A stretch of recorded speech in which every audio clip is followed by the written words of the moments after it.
고등학교 재학 시절 중에 가장 인상 깊었던 경험은 무엇인가요? 거의 모든 대학, 모든 면접에서 빠지지 않고 나오는 질문입니다. 여러분이라면 이 질문에 어떻게 답변하시겠어요? 오늘은 실제 코칭 사례를 가지고 학생의 답변이 어떻게 달라졌는지 3단계로 직접 보여드리겠습니다. 먼저 입시올로기에서 면접 코칭과 수업을 받기 전에 학생이 스스로 써본 답변을 한번 살펴보겠습니다. 저는 과학탐구 동아리에서 우유를 활용해 친환경 플라스틱을 만드는 독창적인 실험을 주도한 경험이 있습니다. 평소 심각해지는 환경오염 문제에 관심이 많았기 때문에 기존의 플라스틱을 대체할 수 있는 새로운 소재를 직접 만들어보고 싶었습니다.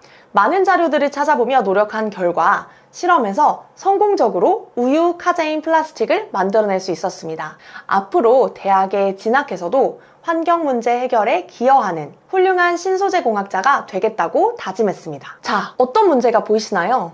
가장 먼저 독창적인 실험이라는 표현부터 좀 걸리긴 합니다. 사실 우유 카제인 플라스틱 실험은 과학 동아리나 탐구 활동에서 꽤 종종 등장하는 실험입니다. 면접관 입장에서는 좀 익숙하게 들어온 사례인데 이걸 또 독창적이라고 표현하면 오히려 자기 활동을 좀 객관적으로 바라보지 못한다거나 겸손하지 못하다는 인상을 줄 수가 있습니다. 이 실험을 한 게 별로다 이런 말이 절대 아니고요. 독창적인 거다 라는 거에 의미를 두면 안 되고 이 실험의 과정에서 내가 무엇을 배우고 무엇을 깨달았는지가 중요한 거죠. 제가 그래서 학생한테 왜 이게 독창적인 실험이냐고 굳이 답안에 썼냐라고 물어봤더니 GPT가 써줘서 그대로 썼다 라는 답변을 들었던 기억이 있습니다. 또 다른 문제는 과정이 통째로 빠져있다는 점입니다. 실험에서 성공적으로 만들어냈고 라는 문장만으로는 어떻게 성공했었는지 그 사이에 어떤 시행착오가 있었는지가 전혀 보이지가 않죠.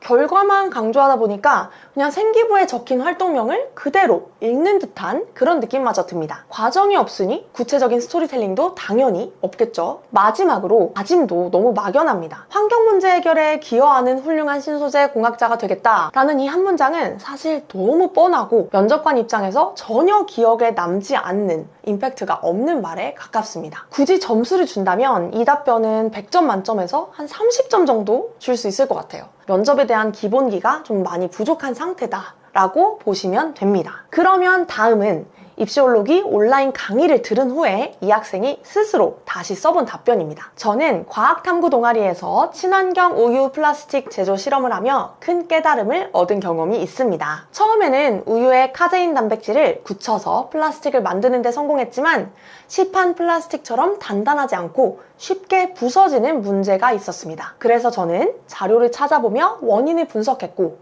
가열 온도와 식초의 양을 조절해가며 여러 번 다시 실험을 진행했습니다. 처음에는 실패가 계속되어 힘들었지만 포기하지 않고 다양한 조건으로 시도한 끝에 이전보다 더 단단한 플라스틱을 만들 수 있었습니다. 이 경험을 통해 과학 실험에서는 끈기와 노력이 가장 중요하다는 것을 깨달았고 신소재 공학과에 진학해서도 이러한 자세로 임하고 싶습니다. 자, 어떠세요? 이전보다는 확실히 나아졌죠? 성공적으로 만들었다는 한 문장이 부서지는 문제가 있었고 원인을 분석했고 조건을 바꿔가면서 재실험을 했다라는 이런 흐름으로 바뀌면서 이 과정이 어느 정도 보이기 시작했습니다. 실패를 솔직하게 언급한 것도 좋은 변화이고요. 그런데 여기서도 여전히 아쉬운 점이 있습니다.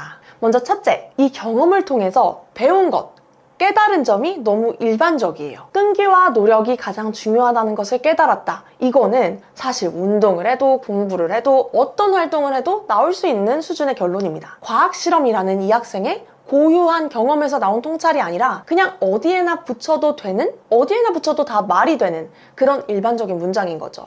이 학생은 신소재 공학과를 지원했고 면접관은 이 학생이 과학적으로 어떻게 사고하는지를 듣고 싶어 하는데 정작 그 부분은 좀 빠져있다 보여집니다. 둘째, 구체성이 여전히 부족한 상태입니다. 우선 첫 문장에서 큰 깨달음을 얻었다라는 것도 어떤 깨달음인지를 말해주는 게 훨씬 좋을 것 같고요. 또 자료를 찾아보면서 원인을 분석했다. 가열 온도와 식초의 양을 조절해가며 이런 표현에서 정확히 어떤 원인을 찾아보고 어떤 공부를 했는지, 온도와 식초의 양을 어떤 기준으로 몇 번이나 바꿔봤는지 등 이 학생의 자기주도성 그리고 과학적 사고가 좀 더 구체적으로 드러나면 좋겠다라는 아쉬움이 듭니다. 왜냐면 제가 이걸 봤을 땐 분명히 그게 있을 것 같거든요. 이 학생 안에 있는데 못 꺼낸 것 같은 거죠. 그리고 여러 번 다시 다양한 조건, 이런 식으로 좀 두루뭉술한 표현을 여전히 쓰고 있는 부분도 있습니다. 이 정도면 그래도 꽤 괜찮은 수준의 답변이다 라고 할 수는 있을 것 같아요. 나름대로 열심히 고민하고 시간을 들여서 답변을 준비한 학생의 그런 느낌이 납니다. 물론 아쉬운 점은 있지만 많이 좋아졌고 한 70점, 80점 정도의 점수는 줄 수 있을 것 같아요. 자, 셋째, 학업 역량과 진로 역량 관련 어필이 부족한 점. 특히 신소재공학과를 지망하는 학생이다 보니까 면접관이 가장 궁금해하는 것 중에 하나가 이 학생이 진짜 과학적인 사고가 되는지, 학업 역량, 진로 역량 이런 부분인데 이 부분이 좀 아쉽습니다.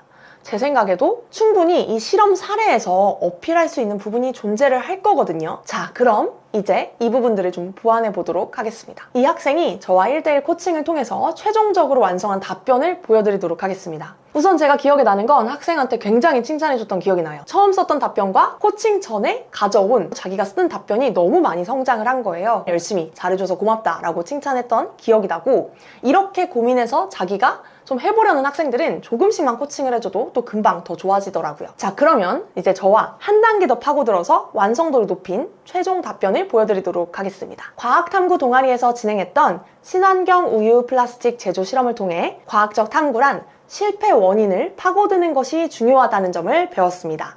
사실 기초적이고 흔한 실험이지만 저는 완성된 결과물보다 실험 과정에서 어떤 조건이 달라지면 쉽게 부서지는 걸까? 라는 실패의 원인에 집중했습니다.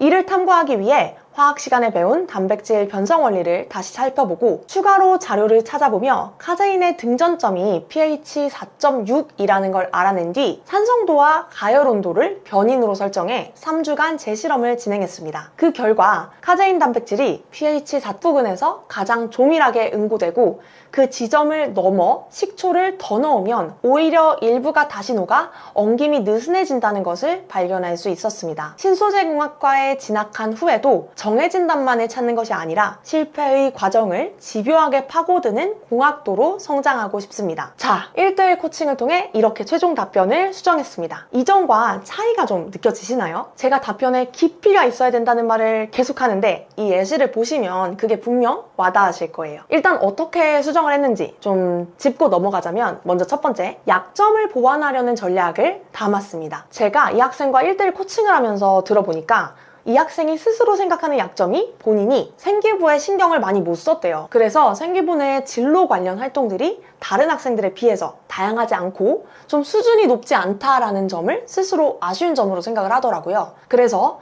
약점을 보완하기 위해서 생기부 내에 있는 소위 뻔한 활동에서도 그 과정에서 배운 점들에 더 집중해서 의미를 찾는 전략을 세웠습니다. 기초적이고 흔한 실험이지만 이 문장을 넣어서 가벼운 실험이라는 걸 그냥 내 입으로 먼저 인정해버린 거예요. 그러면 면접관은 자연스럽게 그럼 이 학생은 뭐가 다를까? 라는 궁금증을 갖게 되고요. 다음 문장에 더 집중하게 됩니다. 내 약점을 솔직하게 인정하고 오히려 차별점으로 전환하는 거죠. 둘째, 사례가 훨씬 구체적이고 생생합니다. 제시된 조건이 달라지면 왜 쉽게 부서질까? 라는 명확한 질문. 산성도와 가열 온도를 변인으로 설정했다. 3주간의 재실험, 이렇게 구체적인 숫자와 용어가 등장하면서 직접 고민해서 실험을 설계하고 진행했다는 게 그대로 느껴집니다. 바로 앞에 답변에서 여러 번 다양한 조건으로 이런 식으로 뭉뚱그려졌던 부분이 여기서는 정확한 변인과 기간으로 바뀌어졌습니다. 마지막으로 답변의 깊이가 완전히 다릅니다. 끈기와 노력이 중요하다는 수준이 아니라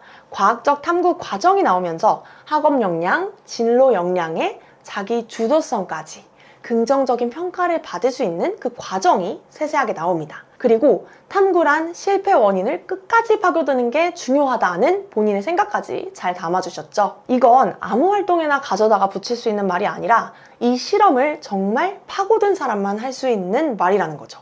이게 제가 맨날 말하는 깊이 있는 답변입니다. 면접관이 이 답변을 들으면 이 학생이 단순히 생기부에 한 줄 쓴 사람이 아니라 정말 과학적으로 사고를 할 줄 아는 사람이구나, 이런 식으로 평가를 할 수 있게 됩니다. 이게 바로 전공 적합성을 보여주는 답변이 되는 거죠. 자, 방금 보여드린 세 답변 모두 우유 카제인 플라스틱 실험이라는 하나의 생기부 사례를 활용했습니다. 달라진 건 단 하나, 그 사례를 어떻게 풀어내느냐였죠. 가장 인상 깊었던 활동이나 경험은? 이라는 질문은 거의 모든 대학, 모든 면접에서 아주 자주 등장하는 빈출 질문입니다. 내 답변이 두루뭉술하고 뻔한 답변이면 면접에서 날카롭고 뾰족한 답변으로 기회를 잡는 학생들에게 결국에는 밀릴 수밖에 없습니다. 오늘 이렇게 1단계, 2단계, 3단계 비포 앤 애프터를 좀 모아서 보여드렸는데요. 이렇게 보시면 금나와라 뚝딱처럼 편하게 나온 것 같지만 사실은 이렇게 답변을 구상하고 수정 보완하고 또 최종 완성까지 하는데